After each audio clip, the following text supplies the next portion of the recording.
এটা কৃষ্ণনগর, মাটির শিল্পের জন্য বিখ্যাত এক ছোট গ্রাম।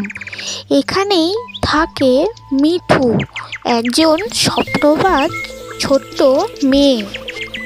দিনভর মাটি নিয়েই খেলতেই ভালো লাগে মিঠুর।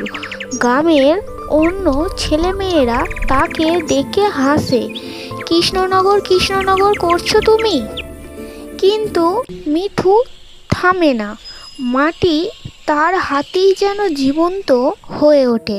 সে গড়েছে একটা বিশেষ পুতুল, নিজের মন দিয়ে, নিজের স্বপ্ন দিয়ে।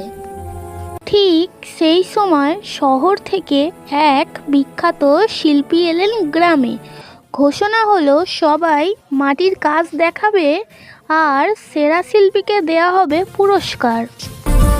গ্রামের ছেলেরা হাসতে হাসতে বলল, মিঠু তুই কি দেখাবি? মিঠু চুপ করে শুধু তার কাজটাকে আরও যত্ন করে সাজিয়ে নিল এবং সে মন দিয়ে পুতুল বানানো শুরু করলো। প্রতিযোগিতা শুরু হলো। সবাই তাদের পুতুল দেখালো। বড় ভারী ঝকমকে কাজ, কেউ মিঠুর দিকে তাকালোই না। শেষে মিঠু ধীরে ধীরে একটা কাপড় সরালো এবং নরম স্বরে বলল, এই দেখো না আমি কেমন পুতুল গড়েছি।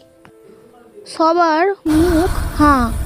এত সুন্দর, এত সূক্ষ্ম কারুকাজ, যেন মাটির ভেতর প্রাণ ঢেলে দিয়েছে মিঠু।